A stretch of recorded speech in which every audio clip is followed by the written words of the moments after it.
right. Hey, everyone. Welcome back to the Intentionally Abundant podcast. This is a business episode.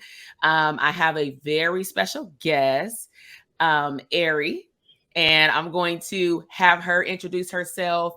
So, Arrie, welcome to the podcast. Thank you. Thank you. Welcome. Yes. So, let our viewers and listeners know also on the audio podcast where you are located and what type of mental health provider are you? Okay, I am physically located in the state of Illinois, on the south side of Chicago, right outside of the city. But I also am licensed in Texas and Indiana. So I have pretty much a full caseload in the state of Texas, targeting more of the Frisco, Dallas area with clients. Okay.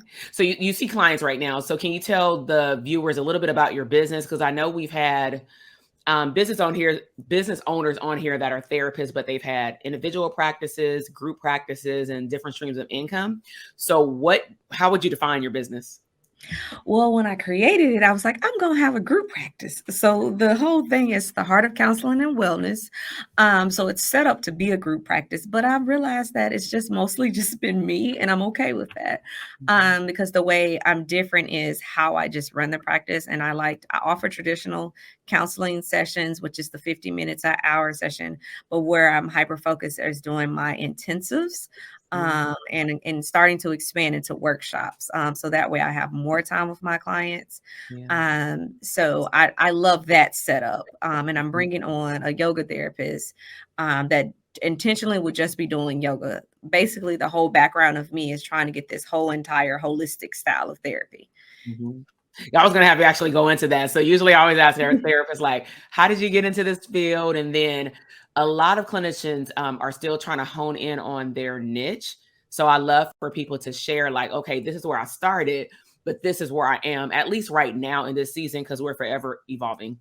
And so can you share a little bit about why you got into this field? And then also who specifically do you serve right now? Okay.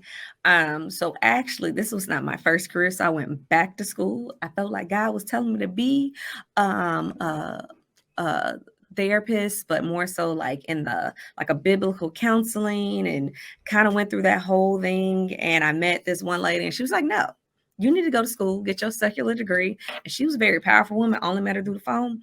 And I told her, yes, I'm gonna do whatever you say. And that's what I did. So it was the best decision of my life. So when it got into counseling in school, and one of my close friends in school, she was actually a partner of a sex addict. Never had heard of it. And from there, I was like, okay, I'll just do the training because she's doing the training. So honestly, it was just her. And from there, I learned more and really dove into that community of addictions because I knew I wanted to work in the addictions field in some form, but not that be all. But so I got into there, and one of the things that they do a lot are intensives. I had never heard of that. I didn't know what it was. I'm like, why I spend so much time with a client? A lot of it was done with couples. And so when I first moved to Chicago from Alabama, I started working for a full CSAT practice. That's the Certified Sex Addiction.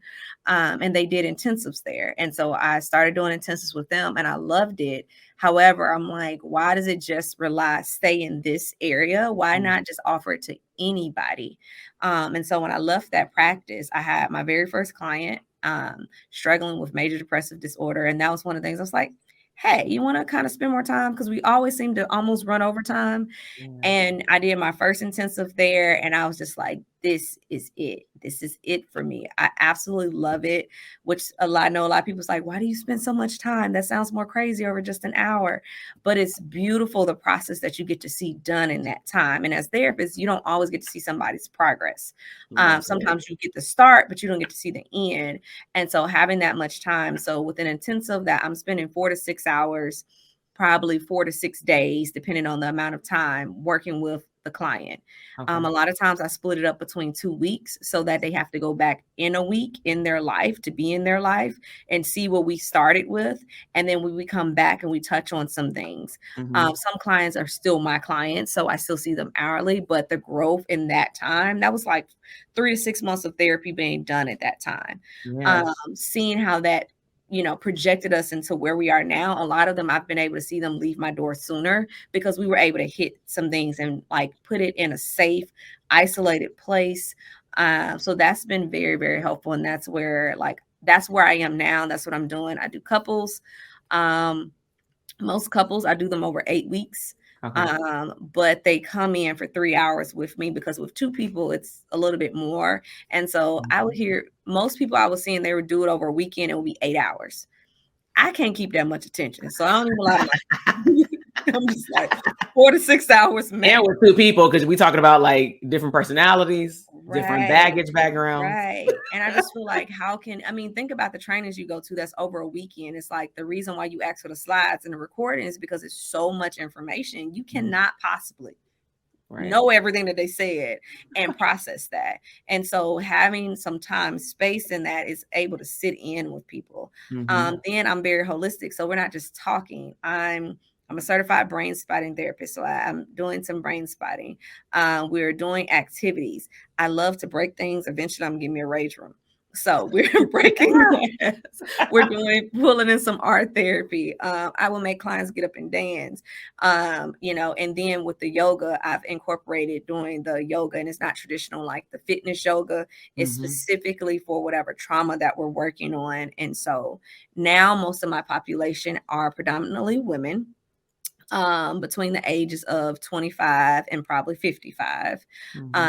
They're either at the very top of their career field, the CEOs, the business owners, or they're the new people that's just graduated school, just started out. But the personalities and the mind frame, they are the alpha women, either just at further along in their career or at the beginning of the career. But most of them, like you can tell, they are the alpha woman where they help everybody else, but they don't take care of themselves. So they don't really know boundaries, and they really don't know how to share their feelings because they're used to being the helper. And now they're suffering in silence. So those have been most of the women coming in my door. And thanks to you, it's helped me be like, put the words to it. So I'm like, this is the clientele I'm looking for coming in my door, because they kind of already come, but to be able to put it out there for them to know that this is that safe place for them. Yeah. Like, I'm gonna go back even to like when you were describing, because I learned something new every time I interview someone on a podcast, like, oh, that's how you got into like intensives. I didn't even know that. Right. Because we only talk about like where you are now and where you want to go, in coaching. And so I find it very fascinating because the picture that was coming up to my mind when you were describing the services were kind of like, well, not kind of, it was like an inpatient, but like you created your own system so that they can go home after they've had this hyper intensive. And I do love the idea of, I'm going to say, testing the waters, because we do that in one-on-one therapy with like a 45 or 50-minute session. But could you imagine if, because it happens, you are reaching a peak and then it's like, time is up. Don't let you be in a physical space or have another telehealth right behind them, because you can't let them go over, which sometimes we want to, know, so badly. So the space that you've created, which I love, is you've allowed them to have that room so that you can see their peaks, like up and down as well. And that you can truly put them together, like to go out of the room, or out of the telehealth space. Versus what sometimes a 45-minute session can do. So I really wanted to like highlight that. Because I'm like, that's like a outpatient, inpatient. Right. That's how I used to describe it at first. And people were like, what is it? I was just like, so picture inpatient, but you don't stay in this, because the reality is inpatient is great. And some, like, I scan my clients because I'm like, no, you need to go to inpatient, then come see me after. But it's like you stay here and we do the work, but in inpatient, you're in a bubble. And the reality is, I hear a lot of people say it was great while I was there. It really helped, or whatever that they were going through. But when they came back to life, they didn't know how to do what they learned, their tools, and implement it in their life, because they were implementing it in an isolated space. And so this is this space that you're still isolating in, but you still, every day you're going home.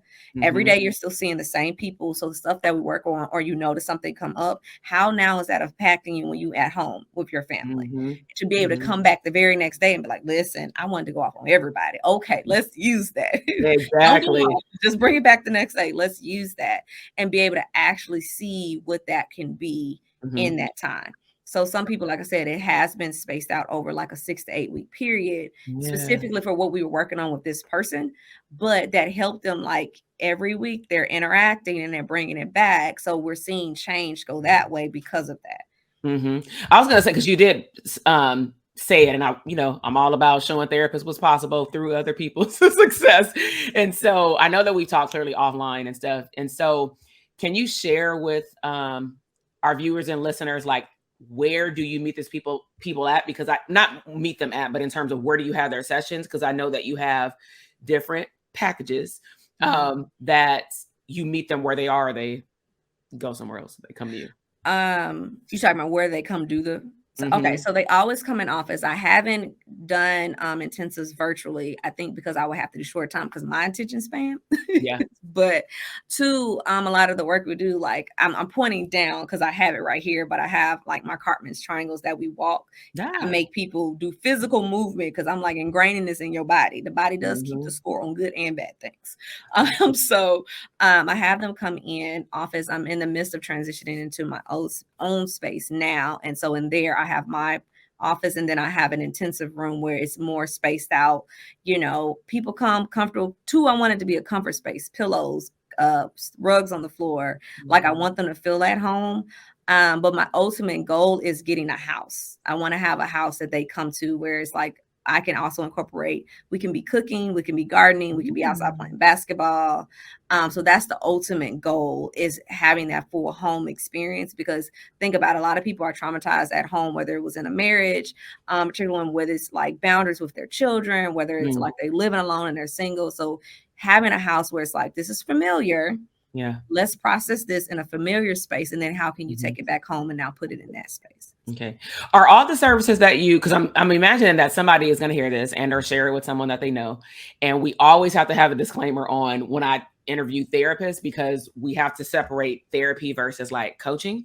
So just as another disclaimer is, like, for listeners, if it's therapeutic services, we'll like say your states again that you're licensed in, because for therapy clients, these are the only clients that can see her for therapy. But coaching it's Illinois, Texas, and Indiana. But if anybody flies in, so I do have clients that will fly in and do an intensive, and as long as they're in the state with me, then that's still fine. Okay. And then is all your services listed under counseling, or is some of them coaching? They're all listed under counseling. Okay. Just wanted to make sure, because I know, it's gonna happen. Like, more people will just hear the information, like, I heard that serve X, Y, and Z, and we want to let people know, just as a disclaimer, because a lot of people don't take the time out to educate the public. And then because online, I would say, is all over the place right now. This is where most people are learning information, is through videos or reading stuff. So we just wanted to put that out there. So what is like your goals for therapists who are listening, outside of you wanting to have your own home for these clients? And that just sounds so comfortable, like to go outside and garden. Come inside. What are some of your other goals in your business that you want to accomplish? One of the things that I'm working on is trying to do the workshops, where it's like, and two different routes with that. One for the people that's already done an intensive, so it'd be like an intensive booster. Going back to some of the things, I have people all the time like, can I just come get on the triangles? I feel myself on this particular triangle. And so to be able to do that, but now interact with others in that, still keeping it smaller and intimate, but being able to bring them in and allow them to now interact and now help each other on that next level. And then two, the workshops for people that's never done an intensive, kind of want to do it, but don't really understand, or maybe it's financially they can't do it, but they can't do a full one, but this will at least help in some way. So doing those intensives, still smaller, more intimate groups, because I want them to feel comfortable in sharing. So those are the two things I'm aligning. Also, school starts. I'm enrolled at Hampton University for their PhD program with counselor education supervision. So one of the things I want to study there is generational trauma. Specifically, this generational trauma is the de-emasculation of minority men. And how, like with women, because once again, these very powerful alpha women, a lot of times they're marrying men that have been emasculated either already before they got married with them, or in their marriage, they're doing it there. But they want this man to take this certain position. But it's like, you don't realize how some of your behavioral patterns, because those are survival patterns for you, are now demasculating this male. Man, you about to have like half my podcast listeners call you tomorrow. Because I think that what you're talking about is very unintentional and unconscious, which is more dangerous because we're not aware. But if we look at the stats in terms of even what happened in 2020 with not just women, but also women of color becoming more powerful, making more money, Right. being the lead into opening businesses. I Right. mean, what does that do to your household? Right. And being able to be there, and it's like you can still be an alpha woman. You don't have to take that, but you have to recognize what are like your trauma patterns that now are showing up and what are his trauma patterns. Two, if you're a mom raising a boy, how are you raising him? And I see it, and I have a little 4-year-old. So I'm like trying to be more intentional. But the book, I want to study men and just see where that comes in to be able to now utilize this. Not only, I mean, it's helpful tool for them, but it's still going back to target and being helpful for more women. And like, how do we start to thrive in our marriages? And how do we recognize our stuff? Because at the end of the day, you can only work on you. That's So good. That's so good. That's so good. That's what I'm So yeah, no, that was good. So one thing I do want to talk about before we leave, like we're in the season right now of streams of income, which, as you know, and you just mentioned, it is to me very important for especially a mental health therapist to diversify their portfolio. And I think that grad school does a good job at least exposing us to different ways of thinking. But when it comes down to how to implement that and make that show up in our business, it's like very foreign. So you're a part of our elite coaching mastermind program. We had the opportunity to meet in real life, in person, almost a month ago now. It went by fast. Right. Like 3.5 weeks. What was your experience in the mastermind in person? Because I know we do a lot of stuff online, but one of the things I'm highlighting after coming out of this 2-year Black period is the power of getting together with like-minded people in person, because the energy feels different. Yes.